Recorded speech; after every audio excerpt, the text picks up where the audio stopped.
Sure. Thank you, PS, for reminding me. Members, honorable members of county assemblies from counties that are not Busia, you could kindly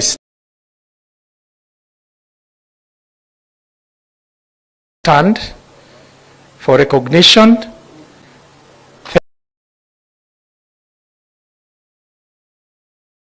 Thank you very much, and you're welcome to Busia. May I now invite my former colleague, CS for Treasury, FCPA,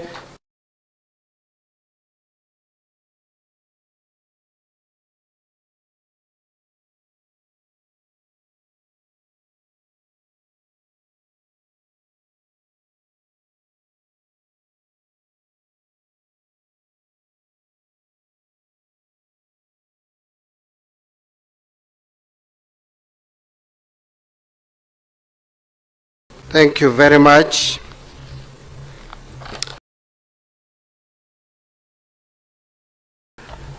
Your Excellency, the Right Honorable Musalia,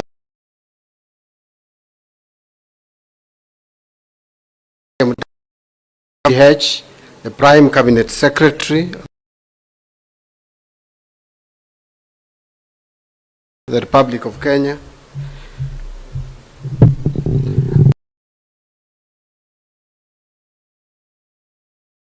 Dr. Boniface Makoha, who is my Principal Secretary, State Department of Economic Plan.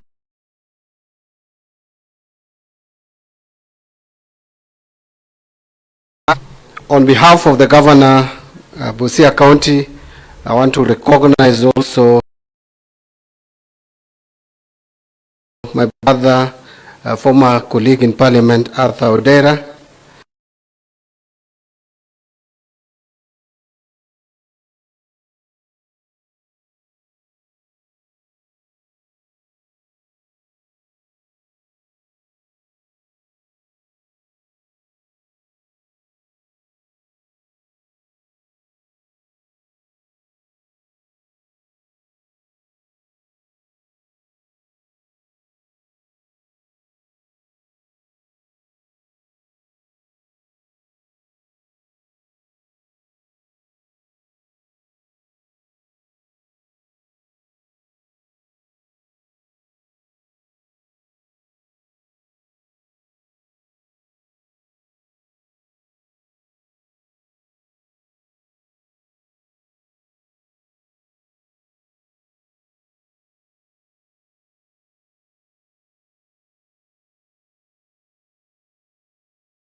From across the country,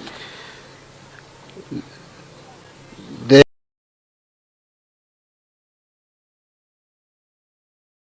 leadership of Ngao. Thank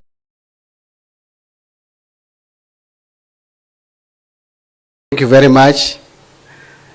Other distinguished leaders or guests, ladies and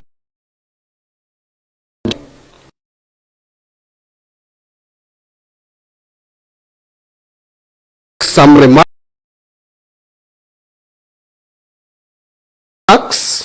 but allow me, Your Excellency, first to help my peers who has spoken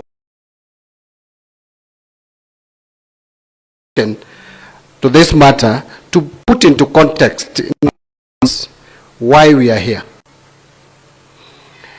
Recently, I see this country, the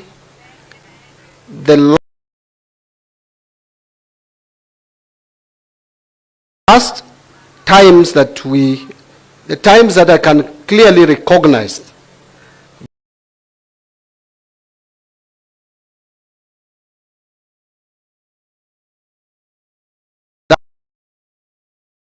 planning at the center of our economic affairs was one during Kenyatta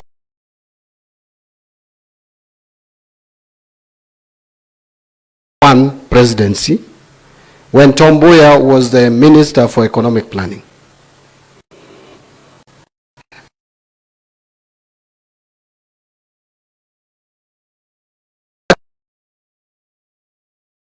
We had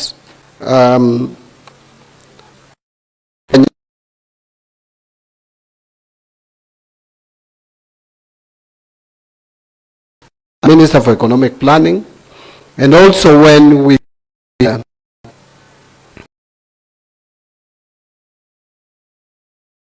Weekly for Paranya in that ministry. Time economic planning has been a footnote.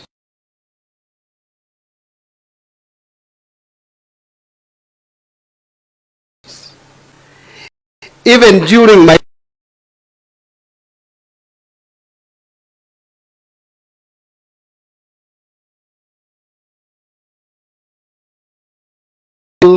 we deliberately took steps with my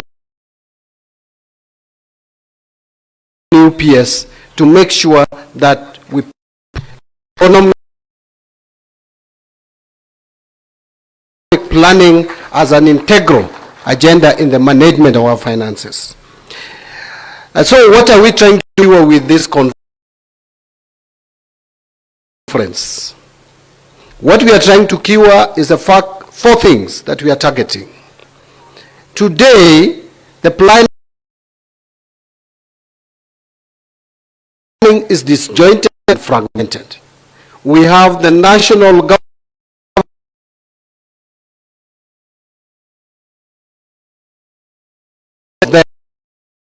also doing their planning. Yet, we share vision as a country. We have one focus. We have vision 2030. We have medium-term plan, which is the 4th one now, and the final one to the end of Vision 2030. We have both economic transformation agenda, yet the CIDPs probably is not speaking or are not speaking to these plans. So we want to correct the planning to the plan, both at the national and the county levels.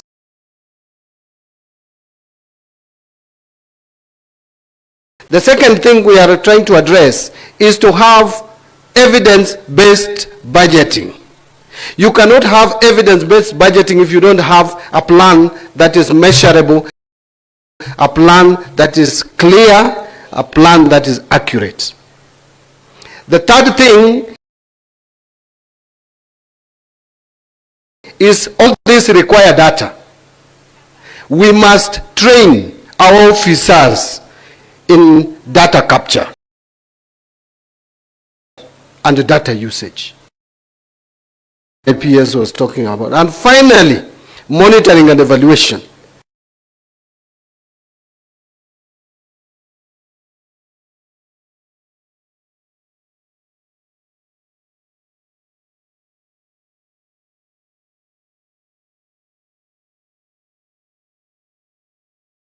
To spend can only have value if we are able to monitor this process, to engage with the county government officials. We are going to work with the county planners and policy makers, people from the offices of governors who are going to be identified. We are going to deal with the chairs of county assemblies who are responsible for finance.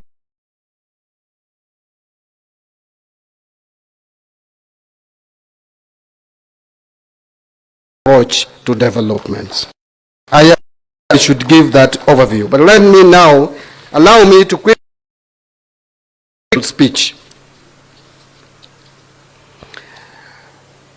Ladies and gentlemen, Article 43 of the Constitution of Kenya, 2010, can be said that it outlines the social contract that the government has with the people.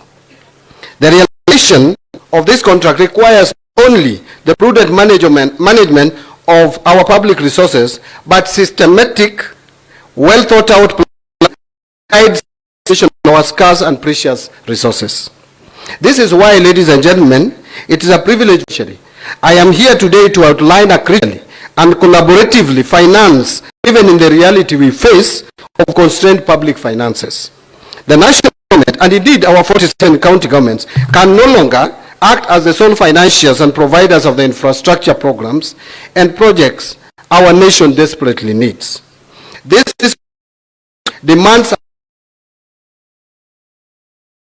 a policy shift. We are therefore decisively transitioning from a model of public sector dominance to one of strategic facilitation and enhanced private sector involvement. This is not an option, it is a necessity. With the rapid urban growth and evident financial constraints, we must embrace alternative strategies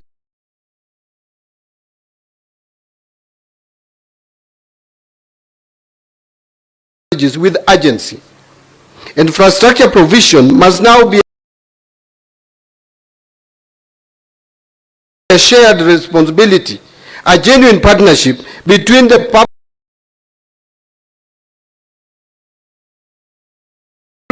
and the private sectors. However, a consistent challenge in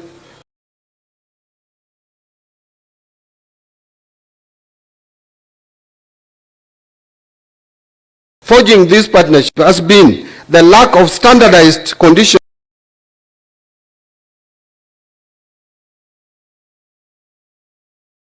across our counties, which creates uncertainty and impedes the mobilization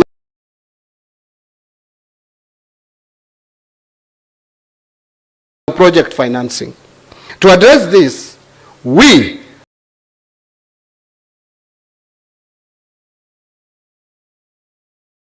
the National Treasury, through our able State Department for Economic Planning, are proposing concrete measures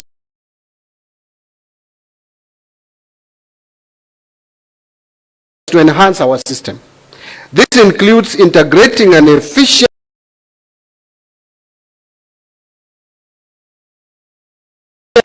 standardized negotiation framework into the planning approval process and actively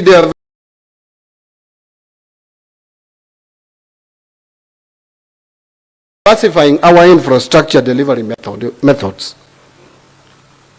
Ladies and gentlemen,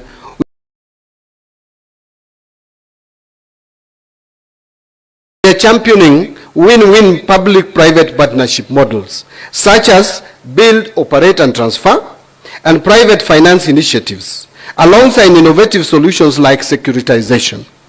A key factor or driver of these innovative approaches is the need for clarity of purpose, even in the face of our diversity. The goal of our proposed integrated planning approval system is to create a more predictable, transparent, and equitable framework for infrastructure cost distribution. This clarity will attract private sector actors. The role of the private sector is no longer supplementary.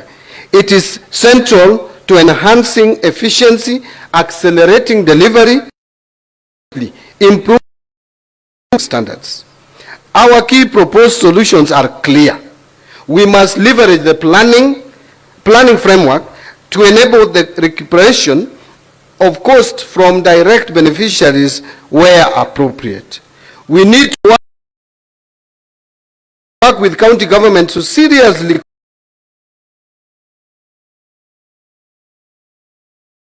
consider privatization schemes that bring both financial relief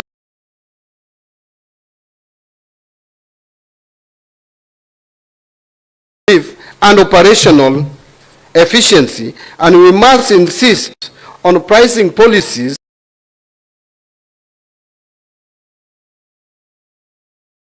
that reflect the full life cycle cost of infrastructure, including environmental impacts.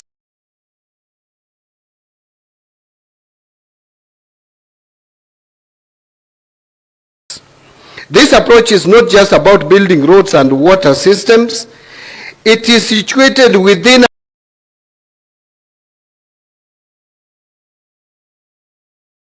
a much larger continental context. Africa's immense potential is at risk because of near-term challenges that climate change will make more severe.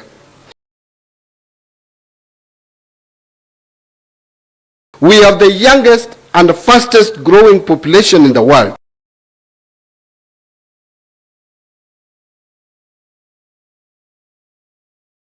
Which is a driver of growth, but also a significant political and economic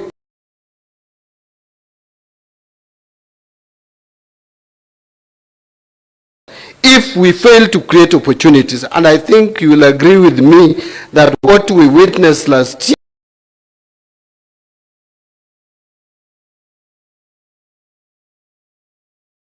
is a clear testimony to what I'm speaking about regarding our youthful and very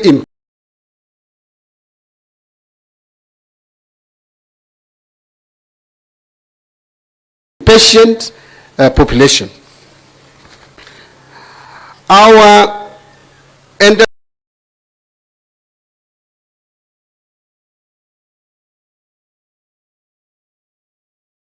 and the power of digitization offer pathways to innovation and sustainable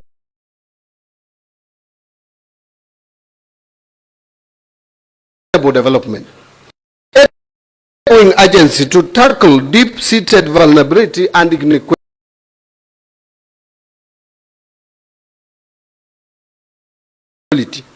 The current international financial system is failing our continent. Private capital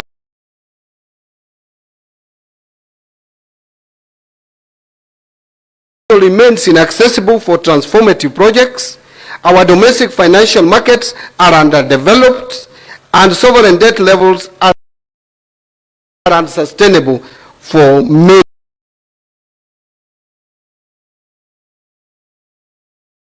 countries. In response, our strategy over the medium term is to deploy catalytic intervention that responds to these challenges by accelerating private investment. We have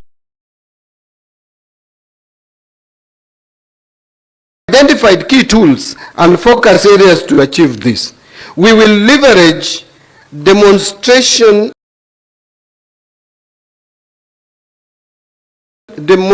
transactions to prove viability and use de-risking instruments like blended finance and guarantees to attract commercial capital. We are focused on developing targeted investment vehicles such as green bonds, climate funds, and SME funds to channel capital effectively. Guests of honor, sir, our strategic interventions are focused on 6 key areas that present the greatest opportunity for an unlock in investment. One is energy transition as a major capital unlock for large-scale private investment. The second one is adaptation finance to build viable business models and reduce reliance on scarce public funds. Number 3, finance for small and growing businesses to create jobs and stimulate innovation. Number 4, sustainable debt management. This will help us to address sovereign debt distress and the high cost of capital. Number 5, developing carbon markets to build new sustainable revenue models for our nation. And lastly, mainstreaming gender and youth empowerment with a specific focus on climate finance. On implementation, we are enhancing our capacities. We will create specialized centers of expertise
entire endeavor. We are elevating our risk functions to ensure rigorous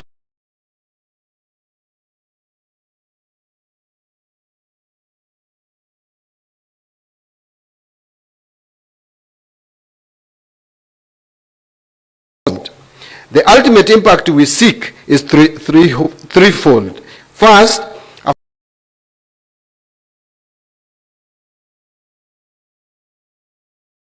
financial system that is fit for purpose for Kenya and Africa at large, capable of overcoming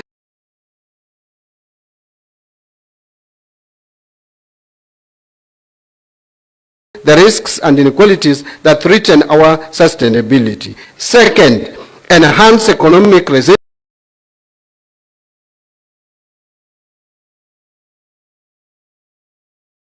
to protect our economies from external shocks. And third,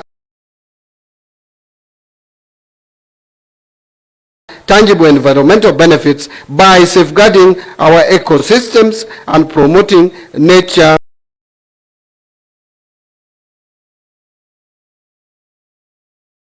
positive solutions.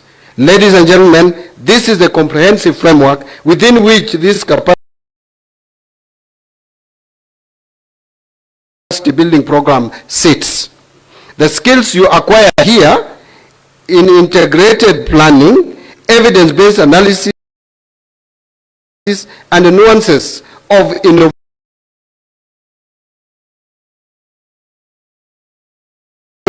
financing are the very skills needed to operationalize this vision at the county level. Your success is creating a stable, predictable, and attractive investment environment in your countries is fundamental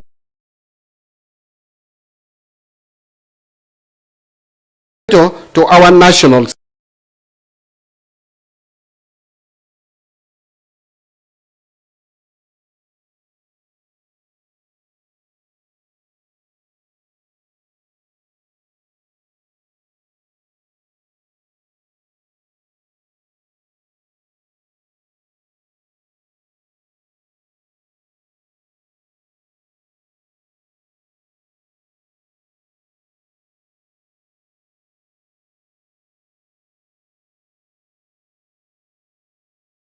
board for a new era of cooperation. Let us work together to build a Kenya where strategic public investment unlocks massive private capital, where country cohesive national vision, and where our collective action builds the infrastructure that will power our prosperity for generations to come. As I conclude, Your Excellency,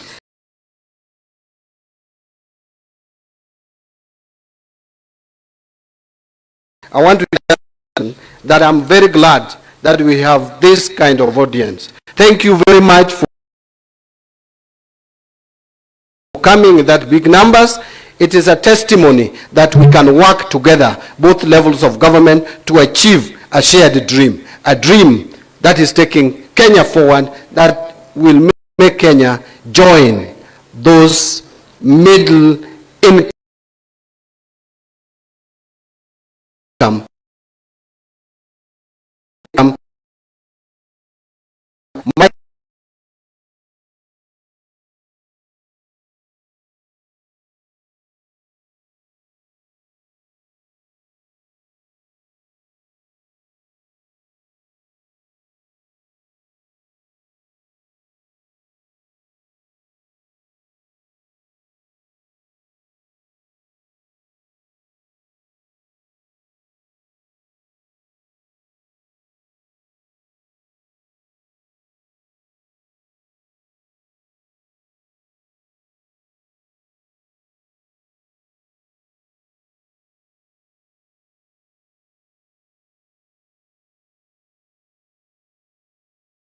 implemented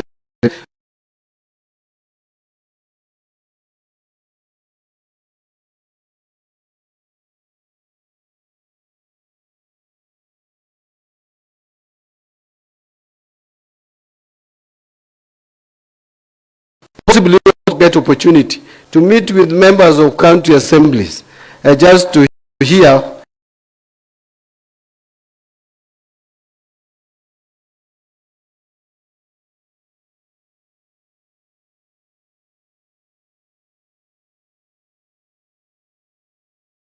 Is that not correct? That is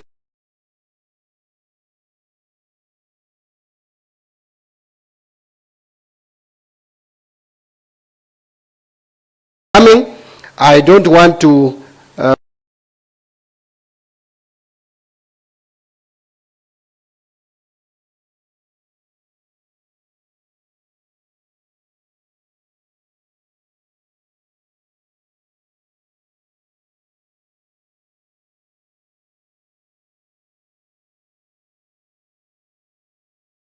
I think we have done our best. So allow me, because Senator for Vihiga is here, who also happens to double as deputy party leader of my party.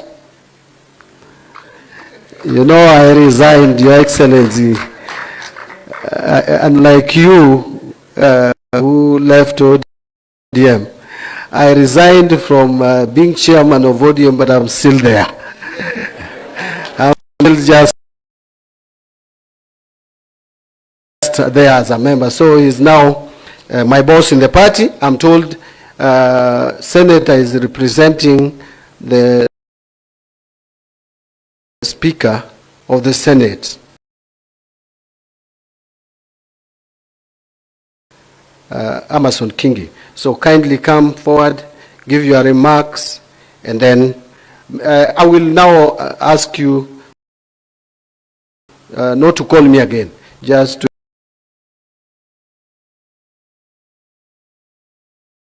invite the chief guest to save time. Thank you very much, Karibu, Senator. Hapa kuna makofi. Asanteni sana. Thank you very much. Karibu, Senator. Thank you very much. My name is Godfrey Osotsi. I am the Senator of Vihiga County. I'm here to represent the Speaker of the Senate, who is committed here in Busia. As you are aware, we are doing our Senate Mashinani in Busia, and it's quite a lot for the Speaker. So he asked me to come and present his speech, because the planning docket happens to be one of my key roles as the chair of county public investments and special funds. So I will go straight to the speech of the Speaker. Cabinet Secretary and National Treasurer of Ahmed Abdullahi, EGH, Chairperson, Council of Governors, Honorable Paulo Tuoma, who is represented here by the Deputy Governor, Busia, governors, members of the National Assembly. I have seen Honorable Emase,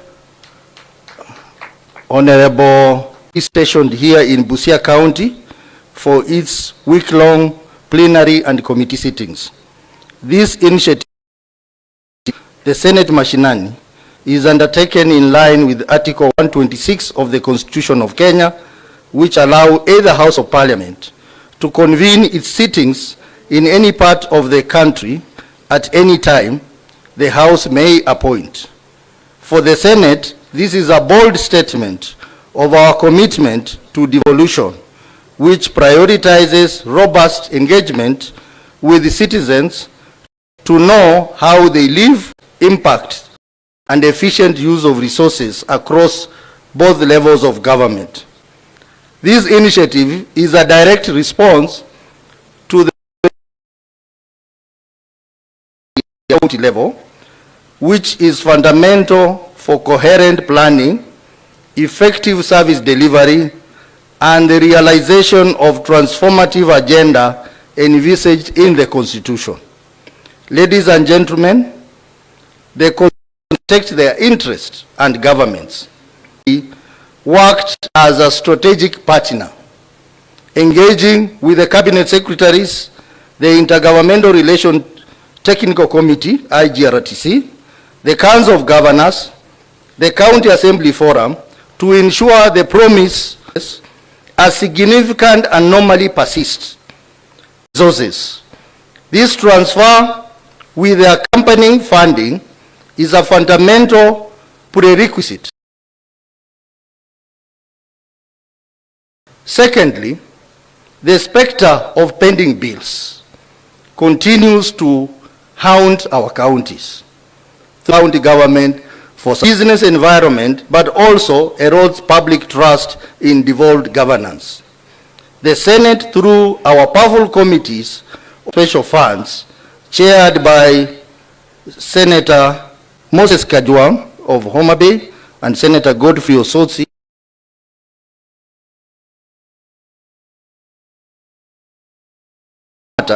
in collaboration with the National Treasury, the Controller of Budget, and the Auditor General. We urge all governors. These pending bills is not just an accounting exercise.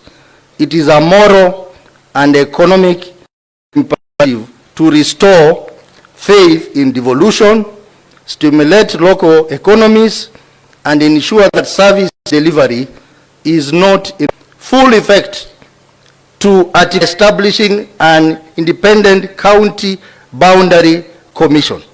It further aims to define county boundaries clearly and provides a structured legal procedure for the resolution of disputes through the establishment of an ad hoc mediation committees. As we consider the bill, I urge the IGRTC and all stakeholders to support this legislative effort and to establish robust alternative dispute resolution mechanism to complement it in respective and aggrieved.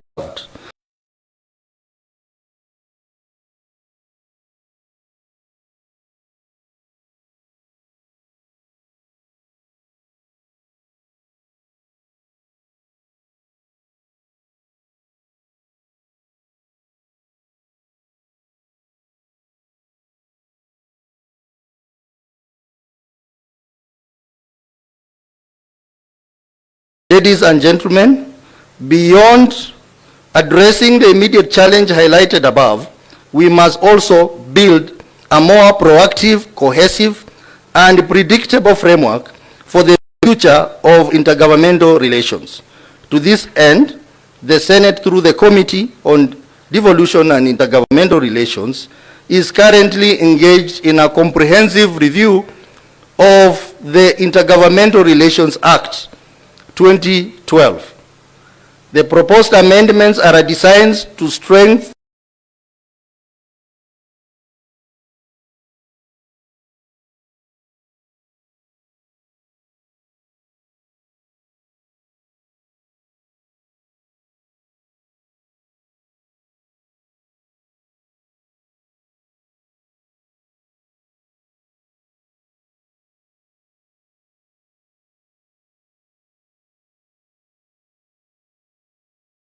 ensuring that planning originates from the ward level upwards.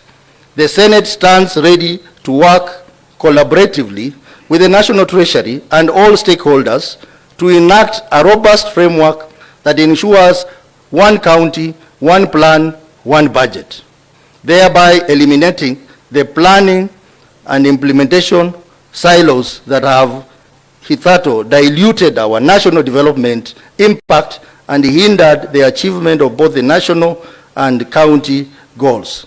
Ladies and gentlemen, the successful implementation of the county national integration mechanism we are launching today hinges on the fundamental shift in mindset and practice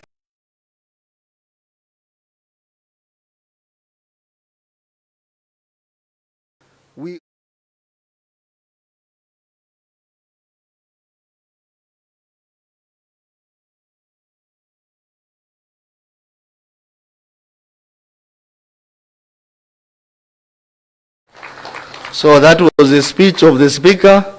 You know, when you are sent, you don't talk much. You just read and you leave it there. But PCS and Waziri Mbadi, just allow me to say one thing, that both the levels of government, national and county government, we are counties. And when I say that, Waziri, audit queries arise from the initiative that if we have a coordinated planning between national and the county government, the better services and support the devolution dream. Thank you very much. Waziri has asked me to usher in the PCS. I don't know whether I'm the right person to do that, but let me do it because the PCS is leading son in Vihiga County, and we are proud of him. So let me ask the Prime Cabinet Secretary, Dr. Musalia Mudavadi. Yeah, please be seated. My friend Godfrey Usozi didn't want to say that I was one time his party leader. My dear brother, FCPA, John Bandi Ngongo, the Cabinet Secretary, the National Treasury and Economic Planning, all members of the county represented in this room, and if I may just request the ones who are not from Busia, if you could just stand so that for county governments on economic planning and strengthening national county integration mechanisms, the national and county governments to foster Kenya's socio-economic prosperity. Further, it advances sustainable development while promoting responsible management. Building a seamless, collaborative and effective planning system is critical to bridging the national. This is the spirit that brings us together to strengthen the foundations of inclusive and resilient growth. This program will strengthen our grassroots support to the people and enhance our capacity. It is the bedrock of effective policy making and implementation, specifically designed to ensure that county integrated development plans are dynamic, living blueprints, fully aligned and synchronized with national priorities, anchored on the bottom-up economic transformation agenda better, and the fourth medium-term plan, and our long-term Kenya Vision 2030. We recognize that closing the gap between policy design and effective implementation of our priority development programs requires deliberate and sustained effort across three key areas, all of which are central objectives of this capacity building program. The first is immediate intervention in technical capacity enhancement. This is needed to address weaknesses in our devolution framework arising from historical disparities in planning, budgeting, and project management competencies. This program, therefore, aims to equip county officers with modern skills required for evidence-based planning, robust economic forecasting, and effective application of MTEF. Key outcomes of such intervention include better project identification, effective implementation, prudent fiscal management, and a more attractive environment for domestic and international investment. The second is that we urgently need to strengthen our monitoring and evaluation, learning and reporting systems. We cannot effectively manage what we do not diligently measure. To this end, the national government is making significant investments in integrated digital platforms to enhance the quality, timeliness, and accessibility of data for decision making. These platforms will facilitate real-time monitoring, evaluation, learning, and reporting, allowing both levels of government to track progress against targets, identify bottlenecks early, and make necessary adjustments to ensure that public funds deliver tangible and visible results for our citizens. This data-driven approach will foster greater accountability and transparency at all levels of government. Third, deepening collaboration. Guided by the Intergovernmental Relations Act, will enable us to harmonize regulations, simplify business processes, and systematically eliminate internal bureaucracy barriers that hinder economic integration and free movement of goods and services and people within Kenya. Together with the National Treasury and Economic Planning, my office is fully committed to establishing and sustaining structured, continuous, and outcome-oriented dialogue with the Council of Governors. Through this program, you have a great opportunity to champion a new era of integrated and transformative planning. I encourage you to focus your renewed efforts on 3 strategic priorities. First, invest in our people with a special focus on the most vulnerable.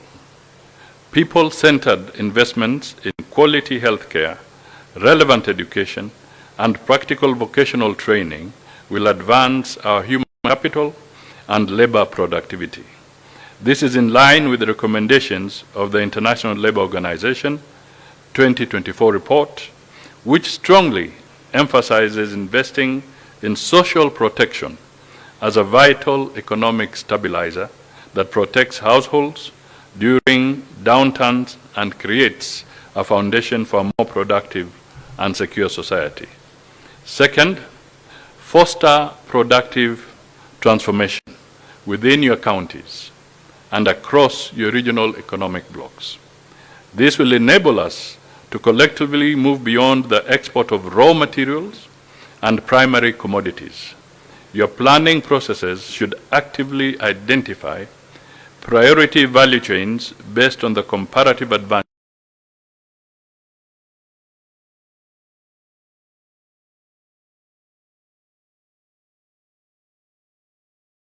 structures to attract investments that foster value addition, create sustainable jobs, and increase local wealth creation and retention. This is core to positioning our rural economies to contribute to Kenya's industrialization journey. Third, embrace climate-smart planning. Integrate climate planning action and resilience into every aspect of your county planning, from agriculture and water management to urban development. Sustainable agriculture, renewable energy, and green urban development strategies will enable us to build a green economy, which is an essential prerequisite for our economic resilience and long-term survival. Let me assure you of the government's commitment to a stronger dynamic partnership with the county governments. As key stakeholders, we are taking a vital step, renewing our commitment to work together in this transformation journey for a more prosperous Kenya. Let us envision Kenya where the national and county governments clasp hands in unbreakable unity, marching forward as one indomitable force in service to the great people of our republic. We look forward to a future of turning the dreams of our youth into realities, the labors of our farmers into abundance, the innovations of our entrepreneurs into global triumphs, and where every citizen in every village and every town will experience measurable dividends from the implementation of better priorities at national and devolved levels. My dear brothers and sisters, let me just take an extra 3 or so minutes to flag a couple of things. First, I just want to perhaps emphasize something that is not so apparent, and it may have been missed out. One, as I commend my brother Mbandi at the Treasury, there are some things that perhaps are not well appreciated. I can stand here confidently and say that the national government has really stepped up in remitting the money to county governments. Right now, it's only September that is pending. So, my dear brother, the senator, as you blame the county governments and as you blame us, please give us accolades where it has been done well. And Mbandi has been very forthright in ensuring that the long protracted delays of remittances of the shared revenue does not recur. So we want to commend the National Treasury and everybody who is involved so that this is hastened. And I'm sure the September portion will be released, he says, in fact, next week, which is a very good sign. The other thing I want to point out very quickly is that the true strength of devolution or a county will actually manifest the day our counties will be raising more from their own source revenue than that which they expect from the national. That is where the true independence of the counties will come from. Why have I picked on that point? I've picked on that point because I would like to draw your attention, not just here in Busia, not just here in Western Kenya, but nationally. The truth of the matter is this: several counties have abandoned working on their own source revenues and are becoming totally dependent on the national share. So who is undermining the independence of counties? Is it the national government, or is it those who are in counties but they have decided to slacken on their own source aspect? And the data is there with the Commission of Revenue Allocation. Please go and look at it. It's a public document. You will realize that the percentage of on-source revenue that is there, in some instances, has become less than what used to be collected when there were councils.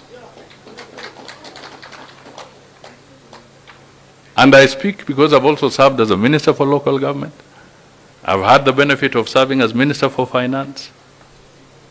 And I'm telling you that the reality is those figures speak about serious laxity that needs to be addressed. Otherwise, you are going to be dependent on the national government. And let us face it, it will reach a stage where he who pays the piper calls the tune. So if county governments want to have that, please pull up your socks. And I'm not speaking only to Western Kenya, I'm speaking across the board to the 47 counties in our country. Let us do something about it.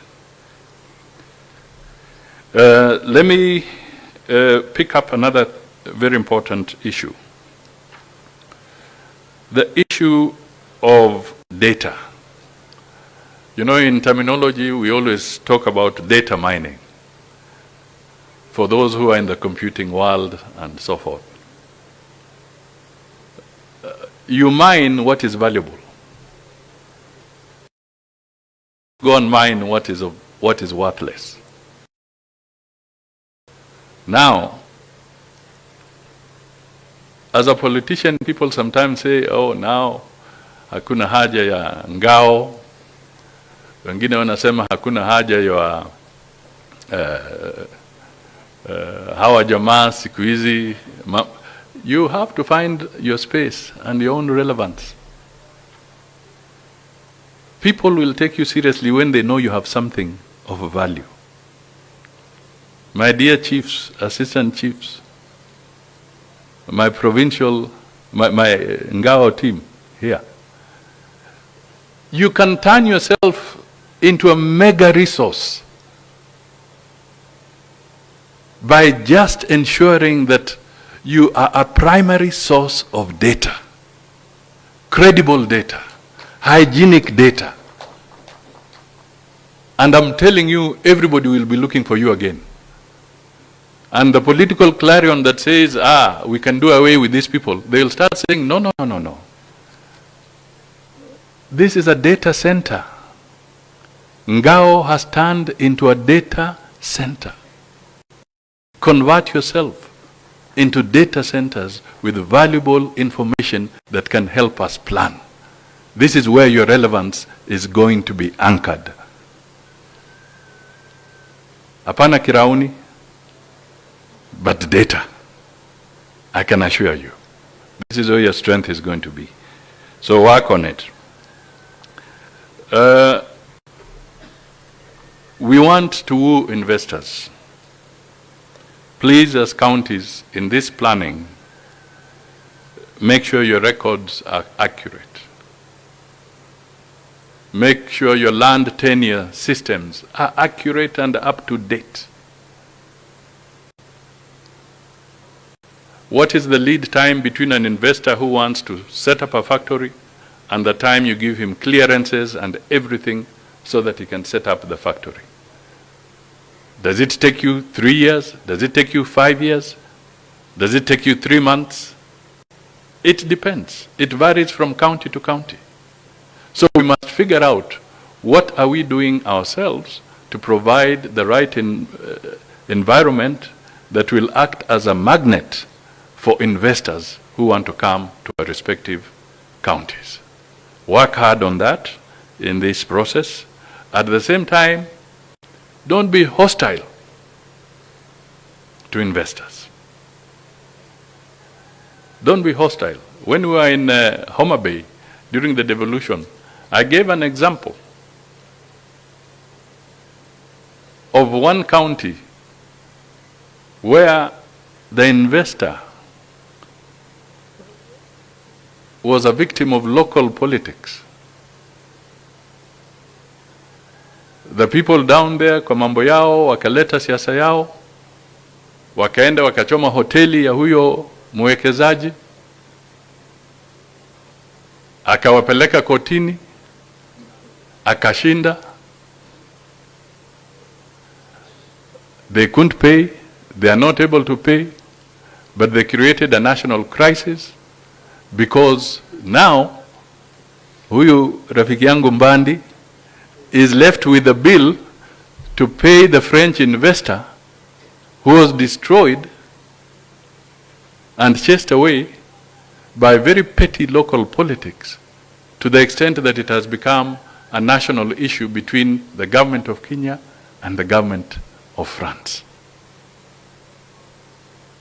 Please treat your investors with dignity, obey the law, follow the law, and that will help and make your county attractive. Lakini tukiwa watu kama wanasiasa zingine wanasema pana, unakata tu, unapita tu, pita.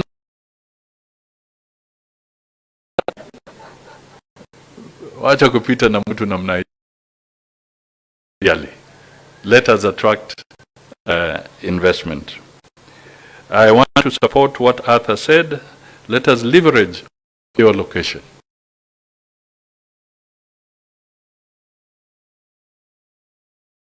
Migori up to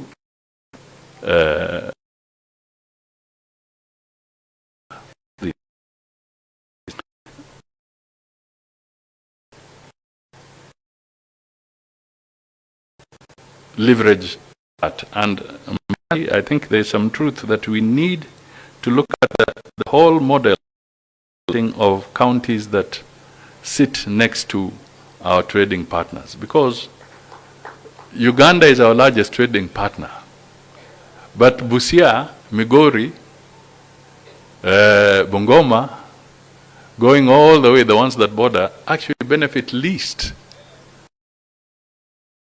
the revenues that emerge from that partnership with our neighboring countries. Let's see how these very good people who bought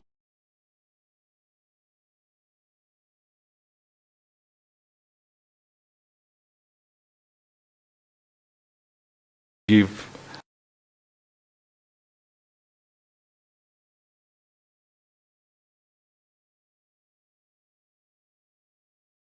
body behind. Let us work towards moving quicker with technology. Principal Secretary, my Cabinet Secretary colleague Mbandi, he was telling me that when he is pushing the agenda of e-procurement, you know, we are talking of, we want to close corruption holes, we want to close mismanagement, we want to close pilferage. How can we continue if we are not embracing technology? We have to find our way into this new digital world. And I want to tell you that some counties are moving. Believe you me, even Samburu has already moved and embraced the e-procurement, and their systems have started.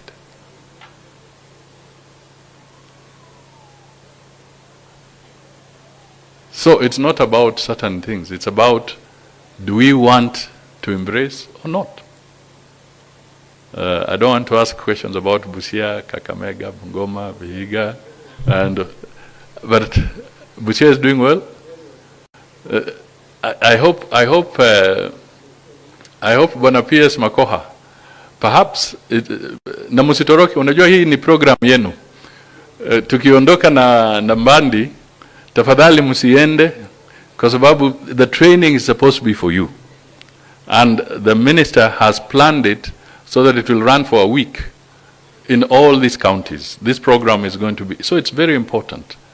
Remain behind. Perhaps you can also give some data, some information on which counties are doing well on moving forward with e-procurement and which ones are not. This is a peer review platform also, so that you review each other, you compare what your others are doing, so that we can all know whether we are sitting well or not. So these are some of my few comments. Finally, Najua, you are very proud of Ososi, which is okay. You know, Ososi walked away from me in ANC, but he's a good man anyway. But in the process, let me also take the opportunity to also say my vice chair of UDA nationally, Kevin Dunani, is here. Na mimi nijigambe tu kidogo. Asante. But as we conclude, please let us work together. Let us pull together. The Minister for Treasury, for Finance, is doing a very good job.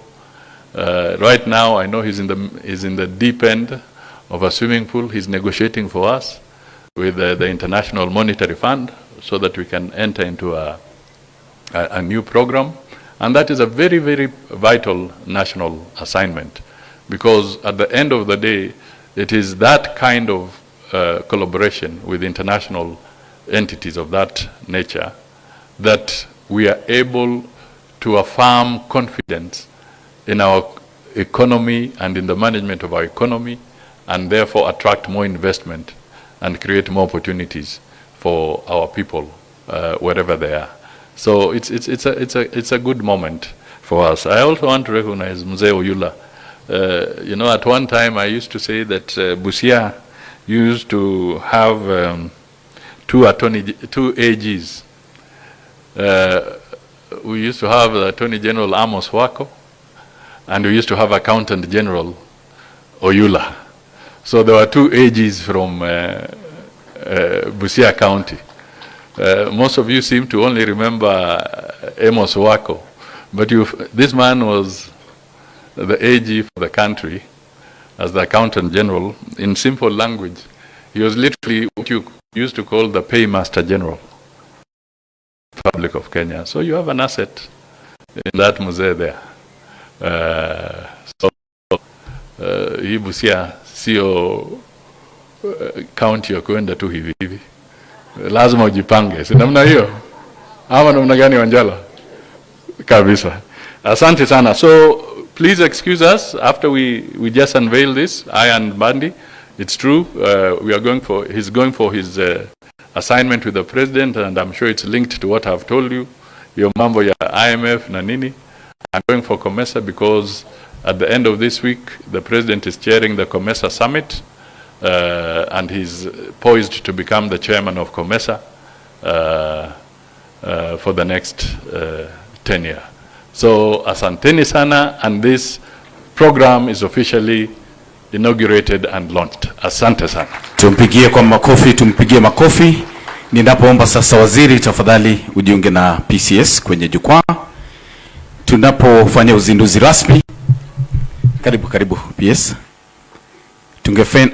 Tungependa tufanye uzinduzi rasmi, and we are going to do it now on the count of 3, 2.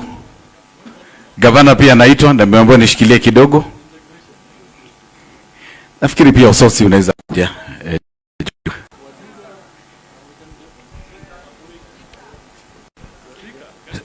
Speaker ameitwa na MCS wake na kawa wanampenda sana. Probably, Your Excellency, one representative from National Assembly.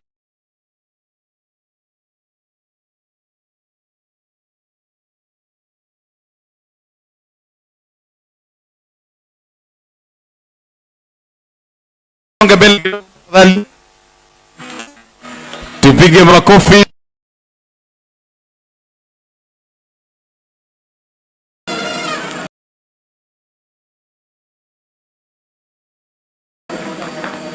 There we go. Sasa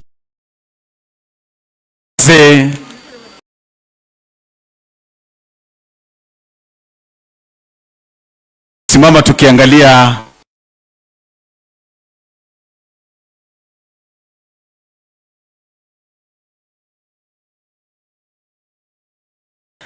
Bwana PCS anamkabidhi waziri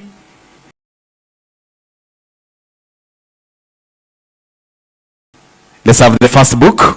Waziri akabidhiwe, kiko hapa, ndio hicho. Yes.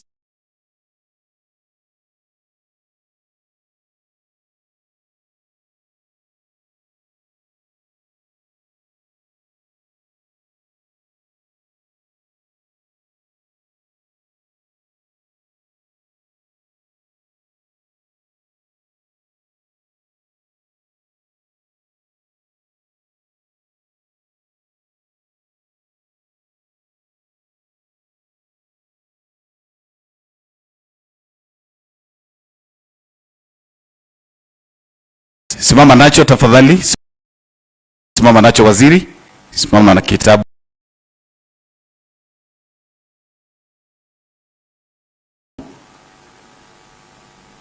Kitabu cha 3 kitakwenda kwa Deputy Governor wa Busia.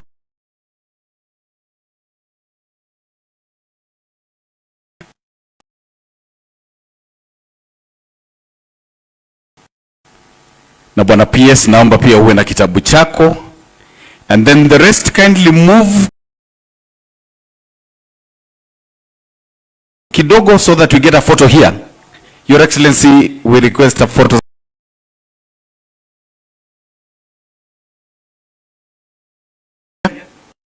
here at the center.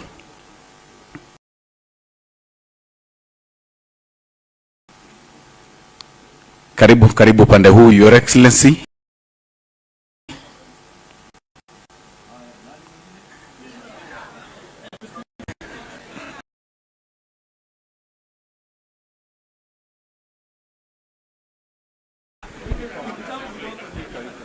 Vitabu ni vingi.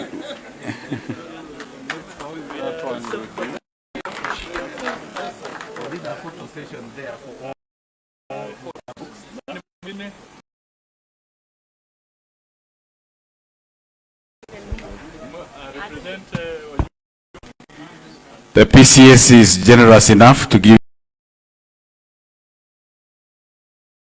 to any aspect.